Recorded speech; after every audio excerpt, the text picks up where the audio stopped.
Friends, welcome back to Sri cooking recipes. ఈరోజు మన video వచ్చేసి స్వీట్ బాదం పూరి. ఎంతో హెల్తీ అండ్ టేస్టీ స్వీట్ బాదం పూరిని ఒకసారి మీరు కూడా ట్రై చేసి చూడండి, మీకు కూడా చాలా నచ్చుతుంది. ఇప్పుడు ఈ హెల్తీ అండ్ టేస్టీ స్వీట్ బాదం పూరిని ఎలా చేయాలో చూసేద్దాం రండి. ముందుగా 10 నుంచి 15 వరకు బాదం తీసుకోవాలండి. ఇప్పుడు ఈ బాదంని మెత్తని పొడిలా గ్రైండ్ చేసుకోవాలి. చూసారు కదండి, ఈ విధంగా మెత్తని పొడిగా గ్రైండ్ చేసుకోవాలి. ఇప్పుడు ఒక బౌల్ తీసుకొని 2 కప్స్ వరకు మైదా పిండి వేసుకోవాలండి. ఇప్పుడు ఇందులో 2 కప్స్ మైదా పిండికి 1/2 కప్ బియ్యం పిండి వేసుకోవాలండి. ఇప్పుడు మనం ముందుగా గ్రైండ్ చేసి పెట్టుకున్న బాదం పొడిని వేసుకోవాలి. ఇప్పుడు 1/2 టీ స్పూన్ సాల్ట్ వేసుకోవాలండి. అలాగే ఇప్పుడు ఇందులో 2 టేబుల్ స్పూన్ వరకు గీ వేసుకోవాలండి. ఇప్పుడు ఇవన్నీ కూడా బాగా కలిసేలాగా కలుపుకోవాలండి. ఇప్పుడు ఇవన్నీ కూడా బాగా కలిసేలాగా కలుపుకోవాలండి. సాల్ట్ అనేది ఆప్షనల్ అండి, మీకు నచ్చకపోతే స్కిప్ చేసేయండి.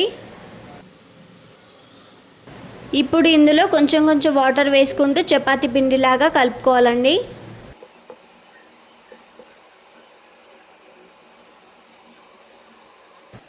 చూసారు కదండి, ఈ విధంగా చపాతీ పిండిలాగా కలుపుకోవాలి.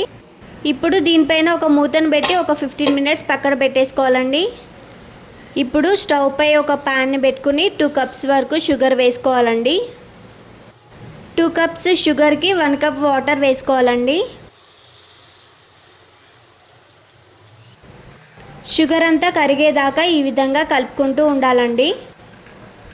షుగర్ అంతా కరిగిపోయాక ఇందులో 1/2 టీ స్పూన్ వరకు ఇలాచీ పౌడర్ వేసుకోవాలండి.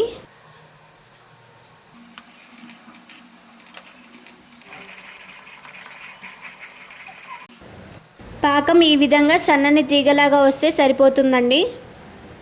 ఇప్పుడు ఇందులో చిన్న ముక్క పటికను వేసుకోవాలండి. పటికను వేసుకోవడం వల్ల పాకం అనేది గట్టిపడదండి.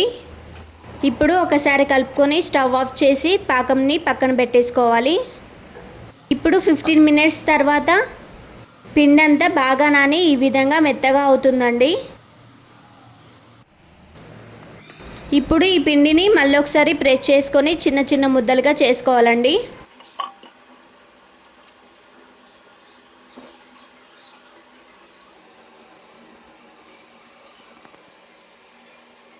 ఇప్పుడు దీని మీద ఈ విధంగా ఆయిల్ కానీ గీ కానీ అప్లై చేసుకోవాలి. నేను గీ అప్లై చేసుకుంటున్నాను.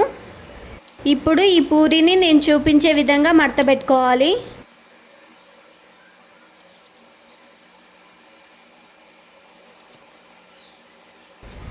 ఇప్పుడు దీన్ని చపాతీ కర్రతో ఈ విధంగా లైట్గా ప్రెస్ చేసుకోవాలండి.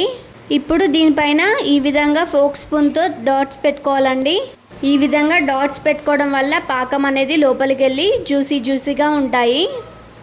చూసారు కదండి, పూరీలన్నీ ఈ విధంగా ప్రిపేర్ చేసుకోవాలి.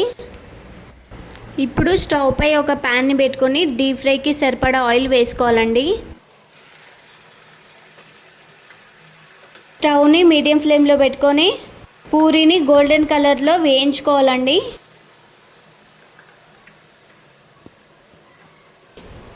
ఇప్పుడు ఈ పూరీని పాకంలో వేసి 1/2 నిమిషం వరకు 2 వైపులా తిప్పుకోవాలండి. 1/2 నిమిషం తర్వాత పాకం నుండి సెపరేట్ చేయాలండి. సేమ్ ఇదే విధంగా మిగతా వాటిని కూడా ప్రిపేర్ చేసుకోవాలండి.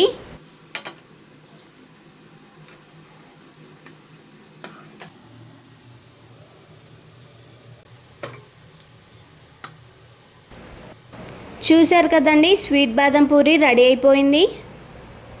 ఇప్పుడు వీటిని సర్వింగ్ ప్లేట్లోకి సర్వ్ చేసుకోవడమే.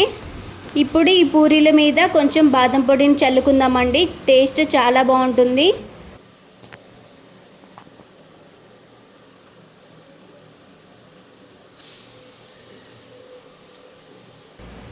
చూసారు కదండి, జ్యూసీగా పొరలుగా వచ్చాయి.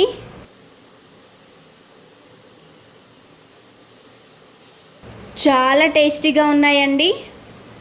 సేమ్ ప్రాసెస్లో మీరు కూడా ట్రై చేయండి, చాలా అంటే చాలా పర్ఫెక్ట్గా కుదురుతాయి.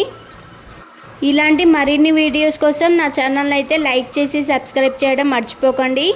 Please do like, share and subscribe to Sri cooking recipes.